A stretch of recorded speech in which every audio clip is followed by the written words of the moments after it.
ભાવનગર જિલ્લાનું ગારિયાધાર તાલુકાનું મારું માનગઢ ગામ છે અને છેલ્લા 24 વર્ષથી હું સુરત રહું છું અને છેલ્લા 4 વર્ષ પહેલાં મને ડાયાબિટીસ, હાઈ બીપી અને કોલેસ્ટ્રોલની તકલીફ થઈ ગઈ હતી અને મારે મહાવીર હોસ્પિટલમાં તાત્કાલિક એડમિટ થવું પડ્યું હતું અને છેલ્લા મેં ડાયાબિટીસ અને કોલેસ્ટ્રોલના રિપોર્ટ બધા આવ્યા અને મારે ટોટલ રોજની 5 ટેબ્લેટ ખાવી પડતી હતી અને મારા ભાઈ નરેશભાઈ દ્વારા મને આ RCMની પ્રોડક્ટ મળી અને મને વિશ્વાસ તો નહોતો આવ્યો પણ છતાં એક ભાઈનું માન રાખીને મેં સામાન તો લઈ લીધો અને કન્ટિન્યુ 6 મહિના મેં જે ટોટલ પ્રોડક્ટ રસોડાની અને ગામા ઓરિજિનલ અને હેલ્થગાર્ડ તેલ મેં ખાવાથી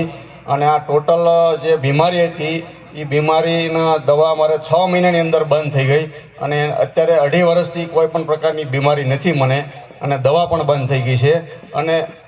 ડાયાબિટીસને કોલેસ્ટ્રોલના એ તો હોઈ ગયું, બીપી પણ હોઈ ગયું પણ પછી તાવ પણ મને ક્યારે નથી થયો, દવા પણ નથી લેવી પડી. આ રિઝલ્ટ છે. ખૂબ સરસ કનૈયાલાલજી.